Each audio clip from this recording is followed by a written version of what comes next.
મયારામ ભટ્ટ ઈ તો 24 કલાક મહારાજ ભેગા જ ગઢપુરમાં રહેતા. ક્યાં રહેતા? અમે ગોવિંદરામ ભટ્ટ ને શું વ્યસન હતું ખબર છે? ઈ સમાધિમાં બે પછી 6 કલાક 8 કલાક 10 કલાક એને ખબર જ ન રહે. ઈ એવા સમાધિમાં વયા જાય.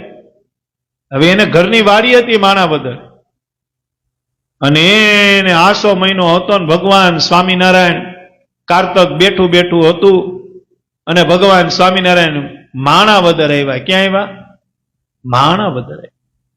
ભગવાન સ્વામિનારાયણ એકાદ દી રોકાણા, અને પછી ભગવાન સ્વામિનારાયણ બીજે ગામ જતા હતા ને, ત્યાં રસ્તામાં એક વાડી આવી. શું આવી? જમીન આવી બોબી. હવે એમાં બાજરો કાયદેસર ઉભો થયેલો, લણવાણી આડોએ પડ્યો તો બાજરો. શું જેને જોયો હોય એને ખબર હોય, આમ કમ્પ્લેટ પાકેલો બાજરો હતો. લણવાના દિવસો વૈયા ગયા હતા. હા, એવો ઉભો થઈ ગયો. અને મહારાજે ઘોડી રોકીને મહારાજે જમીન સામું જોઈને એમ કીધું, આ ક્યાં અરસુના પીરની આ જમીન છે કે આવો બાજરો ખીલેલો છે, લણવા વાકે રાખી દીધો છે?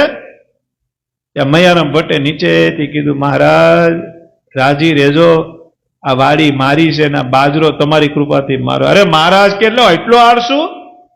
તમારી આજીવિકા આમાં હાલે છે, તમારું બધું આમાં હાલે છે, અને તમે બાજરો ન લણી શકો? તો કે મહારાજ હું તો તમારી ભેગો ગઢપુર હોઉં, અને ગોવિંદરામનું નક્કી ન હોય, ગમે ત્યારે સમાધિમાં વહી જાય ને, ઈ તમને ખબર છે ને, આડો ઈ વાડીએ આવે નહીં, અને ઈ તમારું ભજન કર્યા રાખે, અને હું તમારી ભેગો સેવામાં આવો. વાતે સાચી હતી. એટલે મહારાજ સાંભળ્યા. મહારાજે કીધું, દરબારો સુરા ખાચર ને દાદા ખાચર ને બધા હતા. મહારાજે કીધું, સુરા બાપુ આપણે કેમ ગાડીનું પાર્કિંગ કરીએ, ઘોડિયુંનું પાર્કિંગ કરો. સુરા ખાચર સમજી ગયા કે દાળમાં કઈક કાઢું છે. પૂછી દીધું, ભાઈ કરવાનું શું છે મહારાજ આ ઓસિંતું? તો કે તમે મૂકો તો ખરી ગાડી, આ ઘોડિયું જોઈએ પછી. અને બધા અંદર આવ્યા. સુરા ખાચર ને તો પગ પેટમાં જ કરી ગયા હતા કે ગમે નવો કઈક કરવા થયા. મહારાજે કીધું, હવના કપડા બાંધી લ્યો, ફેટો બાંધી લ્યો, અને મજૂર જેવા થઈ જાઓ, મજૂર જેવા. મહારાજ સુરા ખાચર કે કરવાનું છે? તો કે દાંતણું લ્યો, અને બાજરો બધો લણીને ગુણમાં ભરીને ઠેકાણે પુગાડવાનો છે. સુરા ખાચર કે અમારી વાડીએ મજૂરો રાખીએ, અને આ મયારામની વાડીએ આપણે કામ કરો. મહારાજ કે મારી આજ્ઞા. અને ભાઈ દરબારું ને એ ખેડૂના દીકરા ને એને પટેલું બધા હતા. 3-4 કલાકમાં તો બાજરો લણી એ ગુણું ભરીને થપ્પા મારી દીધા. શું કરી દીધું? મારી દીધા. બધાય પછીનો રેપ ઝેપ. સુરા ખાચર કે તમારે આનો બાજરો ખાવો નહીં, અહીંયા કોઈ દી આવવું નહીં, અને આ રેઢા અમને તમે ઓલા કરી નાખ્યા, બધું કરાવી, અને મયારામનો બાજરો મફતમાં તમે લણાવી અને થપ્પા મરવી દીધા. મયારામને તો પાછું કઈ કામે ન કરવા દીધું. મયારામ લણતા તો તમે બેહો, આજ અમારે કામ. ભગવાન સ્વામિનારાયણ પોતે લઈનો.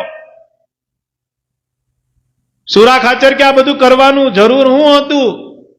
ત્યારે મયારામ ભટ્ટે કીધું કે મહારાજ તમે મારી વાડીએ મજૂર બન્યા, આ દરબારું ગામ ધણી કહેવાય, એની પાસે બાજરો લણાવ્યો.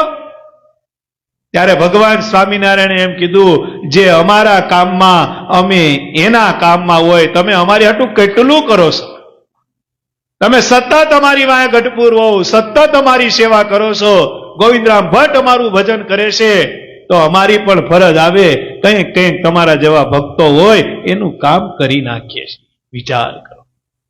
અને એક સૂત્ર છે ને, આપણે ભગવાનના કામમાં તો ભગવાન આપણા કામમાં, આપણે આપણા કામમાં તો ભગવાન એના કામમાં. એ તો સીધો વ્યવહાર છે ભાઈ.